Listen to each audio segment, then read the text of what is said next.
오늘 14페이지 할 차례죠. 지난주에 목적, 용의 정의, 중개대상물, 공인중개사 제도까지 했습니다. 지난주까지 한 게 시험에 3문제 정도 출제되고, 이제 오늘 14페이지 중개사무소 개설, 등록 및 결격사유, 여기서부터가 실질적으로 중요합니다. 자, 중개사무소 개설 등록이라고 나와 있는데, 우리 공인중개사법에 보면은 옛날에는 신고제를 채택하다가 그 다음에 허가제로 바뀌었다가 지금은 등록제를 채택하고 있습니다. 그래서 이 신고제와 허가제, 등록제 차이점을 보면은 1983년 부동산 중개업법이 제정되었을 때는 허가제였습니다. 허가제에서는 허가를 받을 수도 있고 못 받을 수도 있습니다. 재량행위가 허가입니다. 근데 지금 등록제는 1999년 7월 1일 김대중 정부 때부터 등록제로 바뀌었는데, 등록제는 등록 요건만 맞으면 무조건 등록해 줘야 합니다. 신고제는 1961년도 소개영업법 하에서 신고제였는데, 역시 신고제도 신고 요건만 맞으면 반드시 신고를 수리해야 되는 점에서는 등록제와 똑같습니다. 그런데 신고제와 등록제가 차이 나는 것은, 신고는 요건이 간단한데 그냥 사무소만 있으면 되는데, 등록은 일단 자격을 취득해야 됩니다. 지금 그래서 변호사, 법무사, 공인중개사, 변리사, 의사, 약사, 한의사 모두 등록제를 채택하고 있습니다. 일단 전문 자격을 취득해야 됩니다. 신고보다는 요건이 까다롭죠. 그러나 등록 요건만 갖추면 무조건 등록을 해줘야 합니다. 자, 그러면 먼저 등록 절차를 먼저 보고 구체적인 걸 설명드리도록 하겠습니다. 등록 절차라는 말은 쉽게 말하면 개업 절차입니다. 등록을 한 자를 개업 공인중개사라고 불렀죠. 그래서 등록 절차란 쉽게 말하면 개업 절차가 되겠는데, 자, 개업 절차를 보면은 먼저 개업을 하려면, 등록을 하려면 공인중개사 자격을 취득해야 됩니다. 그래서 오늘 문제에도 있죠. 변호사라도 등록을 하지 않고는 자격을 취득할 수 없습니다. 변호사라도 자격을 취득해야만 등록할 수 있습니다. 그래서 자격을 취득해야 되고, 자격 취득하고 그 다음에 실무 교육을 받아야 되고, 실무 교육을 받고 나면 건축물내장에 기재되어 있는 사무소 사용권을 확보해야 됩니다. 그래서 자격을 취득한 후 이 두 가지를 갖춘 다음에 등록 신청을 합니다. 등록 신청은 등록관청에 합니다. 등록관청은 주소지가 아닌 사무소 소재지 시장, 군수구청장을 등록관청이라고 합니다. 그러면 등록 신청을 하면은 7일 이내에 등록 처분 및 통지를 해줍니다. 통지받았다고 곧바로 업무를 할 수 있는 것이 아니고 등록증을 교부받아야 됩니다. 등록증을 교부받으면 업무를 개시할 수 있습니다.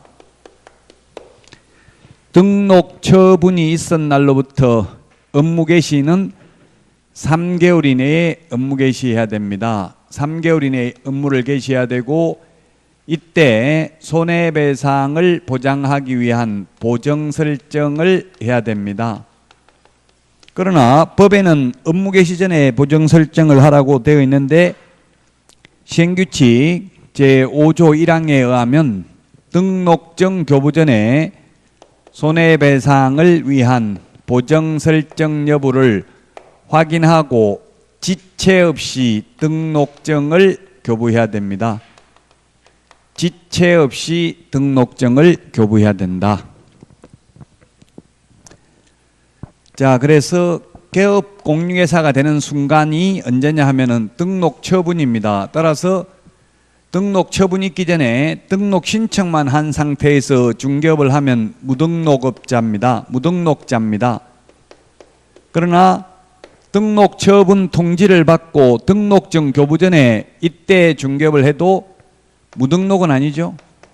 왜? 등록 처분이 됐기 때문에 무등록은 아닙니다. 다만 등록 처분 통지를 받고 보정 설정을 하지 않고 중개업을 하면 등록을 취소할 수 있고 등록증 교부받아서 개시 의무를 위반했으면 100만 원 이하의 과태료 처분을 받을 수 있고 또 인장 등록을 하지 않았다면 업무정지 처분을 받을 수는 있습니다. 자, 인장 등록도 해야 되는데 인장 등록도 등록 신청일로부터 업무 개시 전에 인장 등록하라고 되어 있습니다. 법에는 업무 개시 전이라고 되어 있지만 시행규칙 별지 6호 등록증 서식에 보면 등록된 도장을 찍어야 됩니다. 그래서 인장 등록이나 보정 설정 구체적으로 본다면 등록증 교부 전에 인장 등록 보정 설정을 해야 됩니다. 즉 등록증 받고 나서 인장 등록을 하거나 보정 설정은 할 수가 없다는 이야기입니다. 자, 그러면 등록관청 14페이지 교과서를 다시 보겠습니다. 14페이지 등록관청이 나와 있는데 등록관청은 사무소, 법인인 경우 주된 사무소를 두려는 지역을 관할하는 시장, 가로하고 구가 설치되지 아니한 시의 시장과 특별자치도의 행정시의 시장을 말한다. 이 말은 구가 설치되어 있는 경우에는 구청장이 등록관청이다 이 말이죠. 그 다음에 제주특별자치도의 서귀표 시장과 제주시장도 등록관청에 해당된다 이 말입니다. 군수 또는 구청장을 이하 등록관청이라고 합니다. 따라서 우리 공인중개사법상은 자치구의 구청장에 한한다 이런 말 들어가면 무조건 X입니다. 구가 있으면 모든 구청장이 등록관청입니다. 주소지가 아닌 사무소, 소재지, 시장, 군수, 구청장이 등록관청이 되겠습니다. 2번 등록의 성질인데 중개업을 영위하기 위한 적법 요건이다. 효력 요건이 아니고 따라서 무등록업자가 중개행위를 하였다 하더라도 그 중개행위의 효력은 유효하다. 다만 무등록업자로서 3년 이하의 징역이나 3천만 원 이하의 벌금을 받을 뿐이다. 효력 요건은 아니다. 매매계약은 유효하다는 이야기입니다. 그 다음에 동그라미 2번 대인적 행위로서의 성질이 강하다. 대물적 행위가 아니고 그래서 일신전속적입니다. 따라서 타인에게 양도 대여할 수 없고요. 법인이 해산하거나 개인이 사망하는 순간 등록의 효력이 상실됩니다. 즉 사람을 보고 등록을 해줬기 때문에 사람이 죽으면 등록 효력도 상실합니다. 건축법상 건축 허가는 대물적 허가이기 때문에 물건을 보고 허가 내줬기 때문에 건축주가 사망해도 건축주 변경 신고하면 계속 건물을 지을 수가 있습니다. 그게 차이점입니다. 대인적 행위입니다. 사람을 보고 등록을 해줬다는 이야기입니다. 동그라미 3번 자유재량 행위가 아니라 귀속행위입니다. 즉 등록 요건에 맞으면 반드시 등록을 해 주어야 합니다.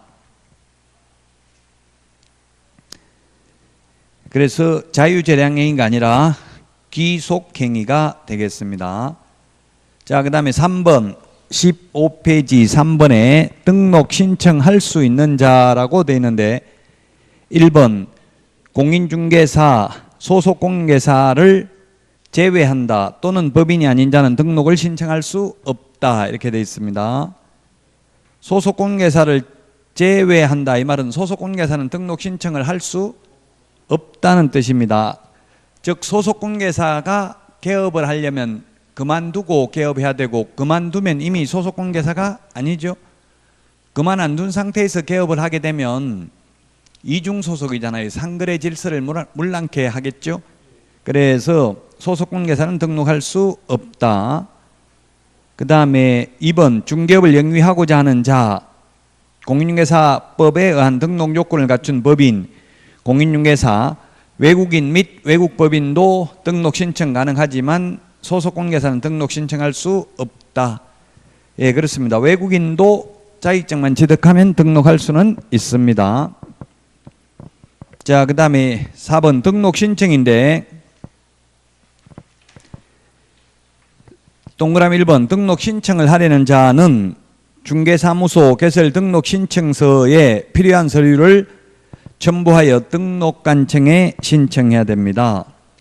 2번 업무 정지 기간 중에는 중개업을 폐업하고 다시 등록 신청할 수 없다. 예, 업무 정지 기간 동안은 결격 사유에 해당되기 때문입니다. 자격 정지 기간 중에도 소속 공개사가 그만두더라도 그 기간 중에는 등록할 수 없습니다. 자, 그 다음에 3번 중개사무소 개설 등록을 한 개업 공인중개사가 종별을 달리하여 업무를 하고자 하는 경우에는 등록 신청서를 다시 제출해야 된다. 이 경우 종전에 제출한 서류는 변동사항이 없는 서류는 제출하지 아니할 수 있으며 종전 등록증은 이를 반납해야 된다. 맞습니다. 변호사도 동그라미 4번 등록을 하려면 자격을 취득해야 된다.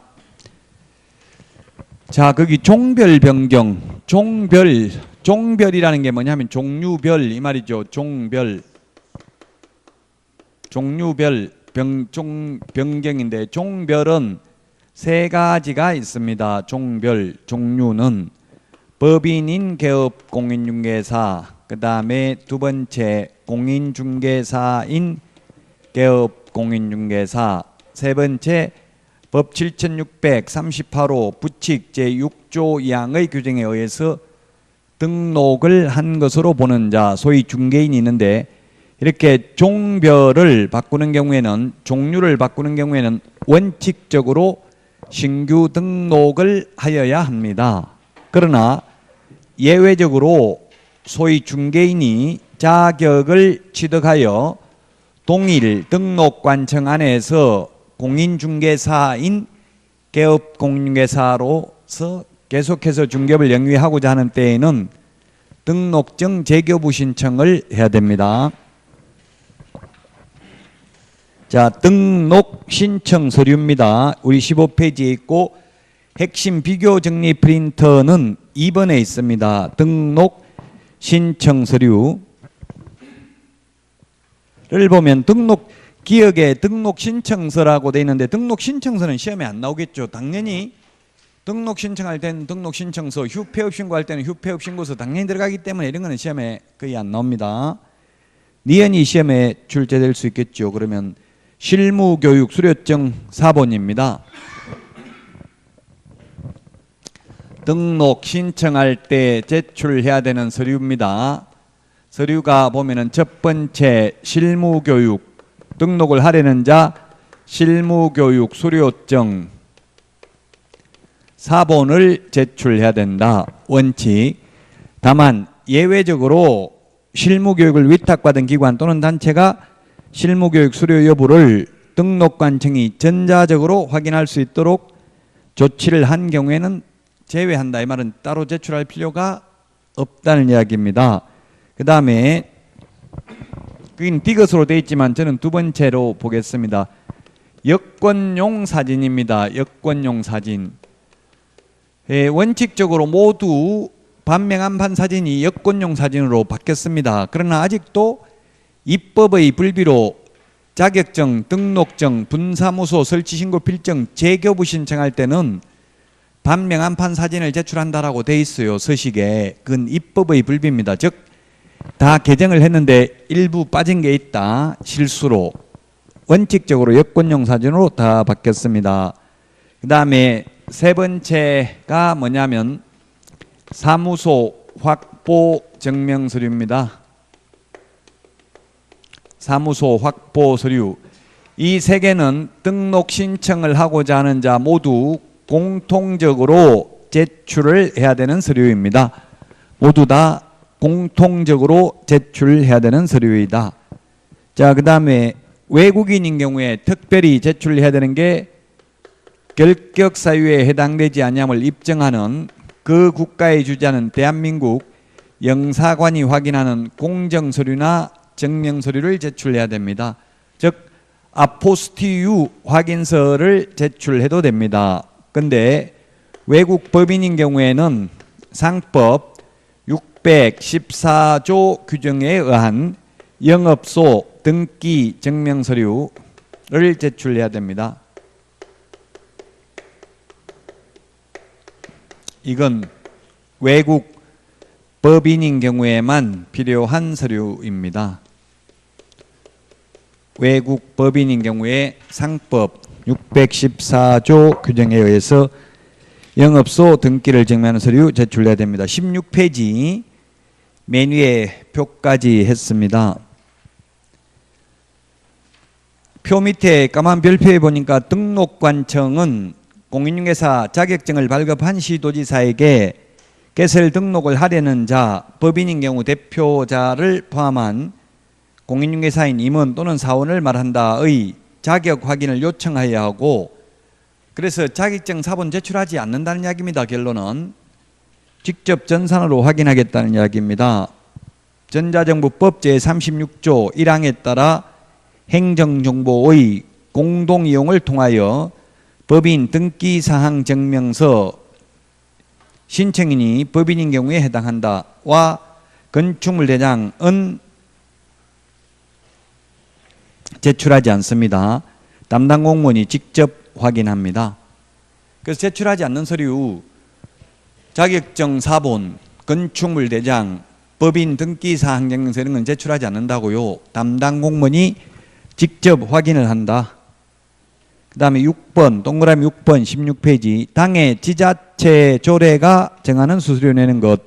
우리 핵심 비교 정리 프린터는 52번에 보면은 당의 지자체 조례가 정하는 수수료 내야 되는 것을 적어놨습니다. 첫 번째 응시 수수료와 두 번째 자격증 재교부 수수료는 당의 지자체 조례니까 시도 조례가 정하는 수수료 내야 됩니다. 그 다음에 세 번째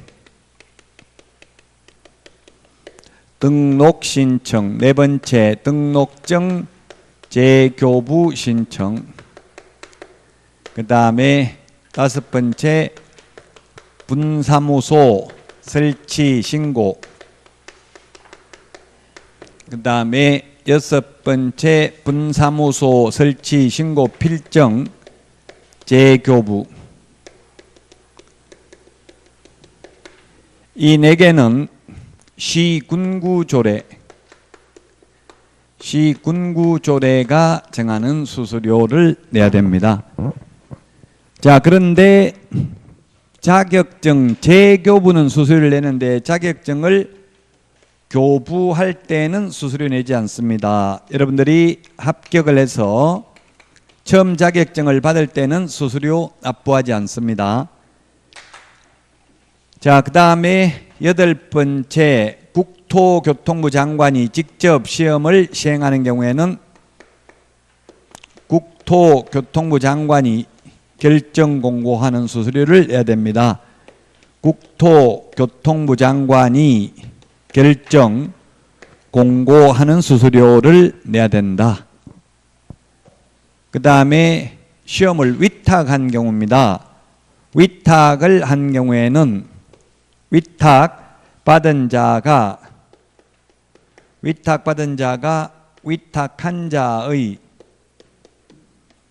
위탁한 자의 승인을 얻어서 결정 공고하는 수수료를 내야 됩니다.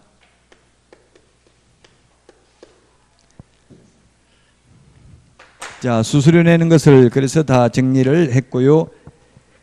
자, 그 다음에 17페이지, 이번 시간에 가장 중요한 게 17페이지 박스 오른쪽에 법인의 등록 기준 별표 하시고요. 이게 중요합니다. 왼쪽에 공인중개사의 등록 기준은 시험에 잘 안 나옵니다. 왜냐하면 이 두 개밖에 안 되거든요. 개인은 두 가지입니다. 등록 기준이 두 가지이기 때문에 오지선당에 내기가 어렵습니다. 그러나 법인의 등록 기준은 5개입니다. 5개. 법인의 등록 기준 우리 요약집 17페이지 메뉴에 있고요. 핵심 비교 정리 프린터는 3번에 있습니다. 3번에 보면 있는데 법인의 등록 기준입니다. 중요합니다. 별표 3개 해놓고요. 법인의 등록 기준.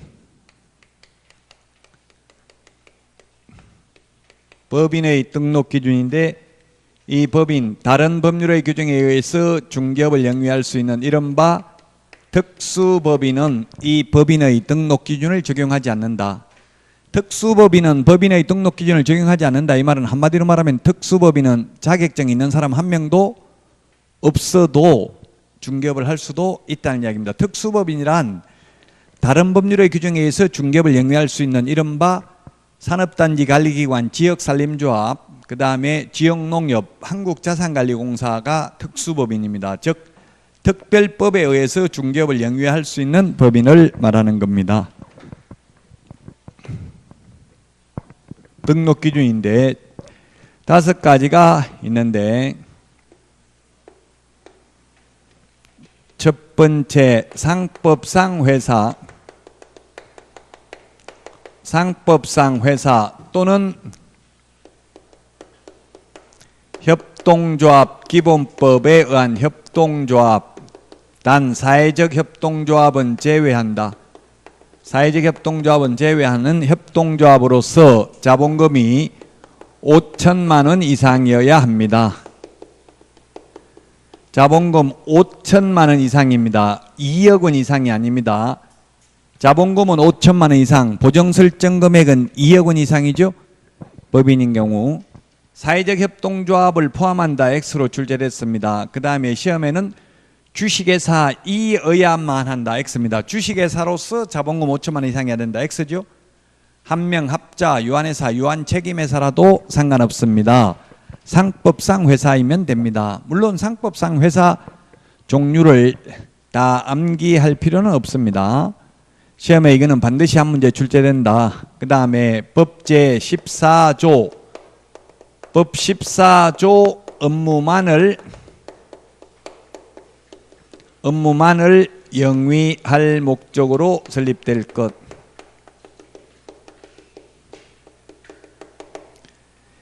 만자가 들어가 있어도 이게 맞는 말입니다. 시험에는 중개업만을 영위할 목적으로 설립될 것 하면 X죠. 중개업 외에도 우리 핵심 비교 정리 프린터 24번에 보면 6가지 겸업할 수 있는 게 있습니다. 주택상가 분양대행이라든지 주택상가 관리대행, 도배이사업체 알선, 경공매 매수신청대리 등이 있습니다. 경영정보 제공 등 컨설팅. 그래서 법 14조 6가지는 영위해도 된다. 그 외에 안 됩니다. 임대업 같은 건 할 수가 없습니다. 그 다음에 세 번째는 대표자는 공인중개사이어야 하며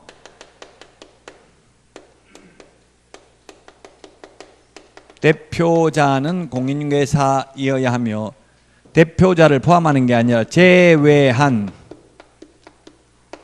대표자를 제외한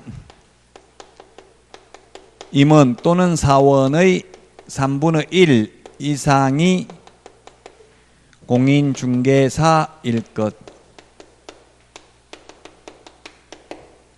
대표자는 공인중개사여야 하며 대표자를 포함하는 게 아니라 제외한 임원 또는 사원의 3분의 1 이상이 공인중개사일 것.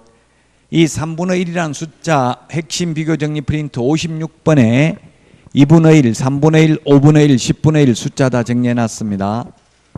그 상법상 회사는 자본금 10억 미만이면 이사 1인으로서도 설립할 수 있지만 우리는 반드시 임원이 2명 이상은 돼야 돼요. 만약에 임원이 2명이라면 공인중개사는 몇 명 이상 해야 될까요? 1명, 2명 중에서 둘 다 공인중개사 해야 되죠. 대표이사 공인중개사 나머지 1명인데 대표자 빼고 3분의 1 이상이 공인중개사인데 사람을 3분의 1로 쪼갤 수는 없으니까 공인중개사 자격증 있는 사람 2명 이상은 있어야 됩니다. 임원이. 그 다음에 네 번째, 대표자를 포함한 모든 임원, 사원, 전원 및 분사무소 책임자가 실무교육을 받아야 된다.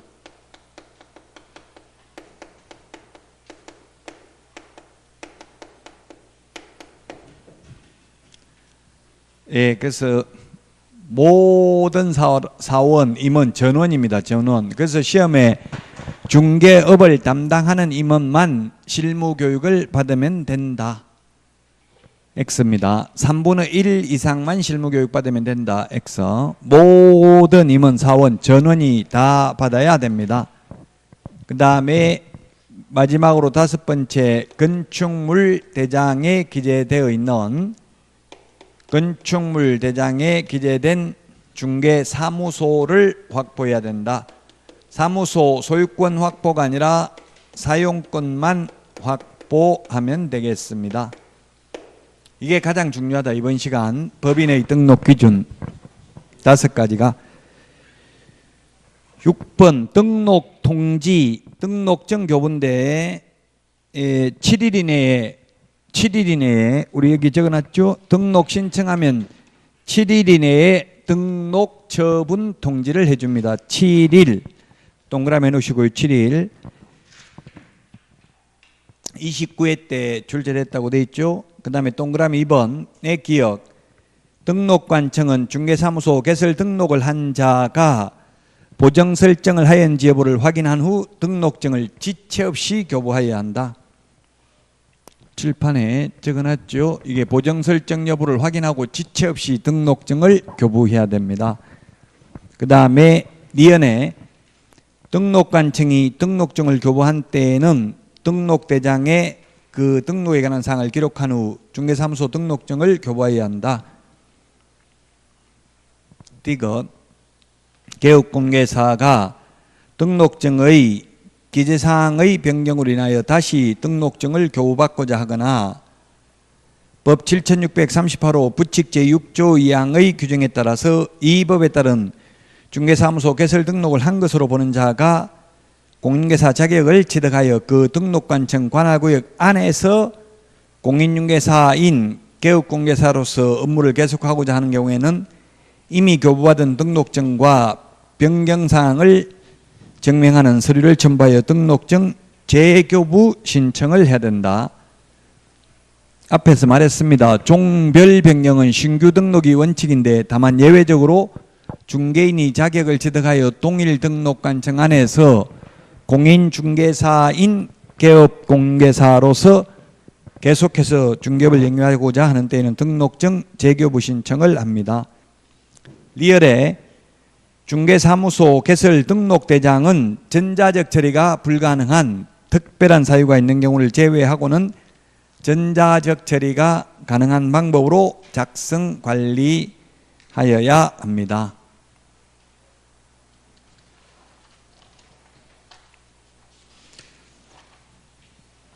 18페이지 등록관청은 매월 중개사무소 개설 등록 행정처분 및 신고 대상에 신고 등에 관한 사항을 중개사무소 등록 행정처분 및 통지서에 기재하여 다음 달 10일까지 협회에 통보해야 된다.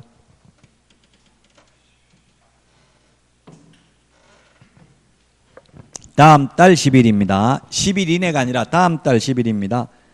그래서 박스 안에 다음 달 10일까지 통보해야 되는 게 6가지가 있고 우리 핵심 비교정리 프린트는 25번에 있습니다. 다음 달 10일까지 통보해야 되는 거 6가지가. 자, 그러면 5월 16일 날 서울 강남구에서 등록을 했습니다. 등록을 하고 5월 17일 날 서초구에 가서 이중 등록을 신청했습니다. 이중 등록 이 경우에 서초구청장이 등록 신청을 하면, 서초구에 등록 신청을 하면 서초구청장은 바로 등록을 해주는 게 아니라 7일 이내에 심사를 합니다. 즉 협회 전산망에 등록되어 있는지 물어보고 등록되어 있다고 하면 반려하고 등록되어 있지 않다고 하면 등록해 주겠죠. 그래서 이런 케이스에는 이중 등록이 된다, 반려한다. 답은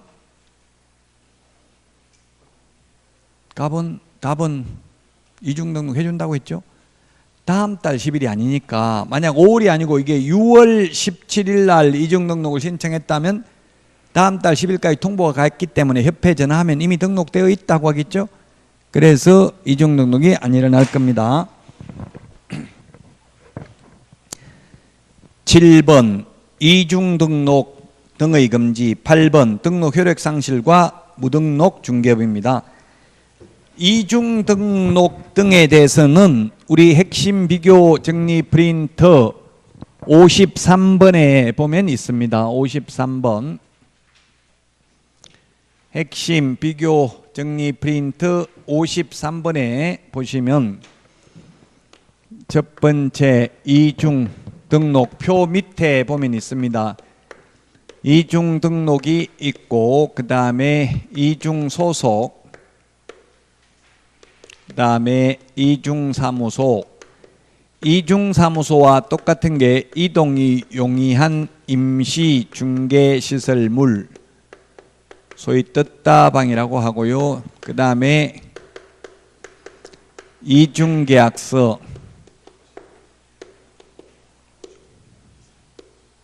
이중직업, 이중직업을 다른 말로는 겸업,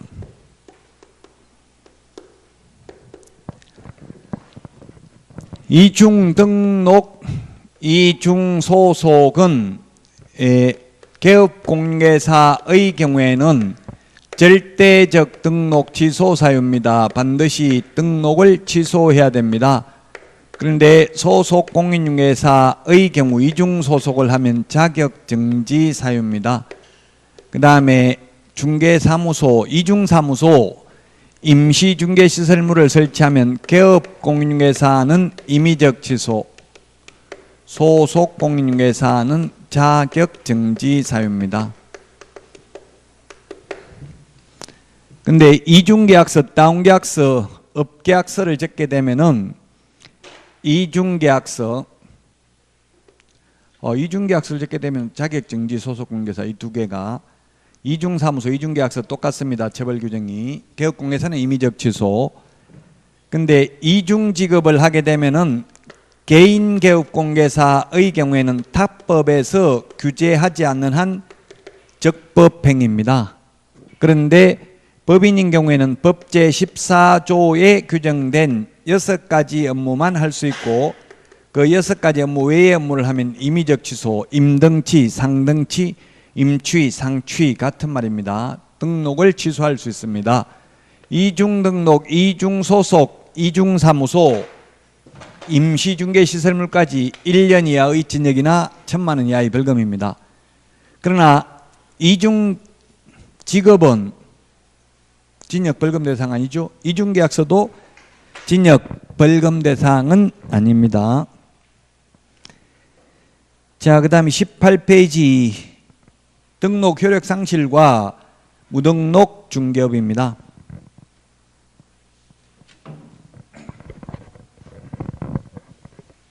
무등록 중개업.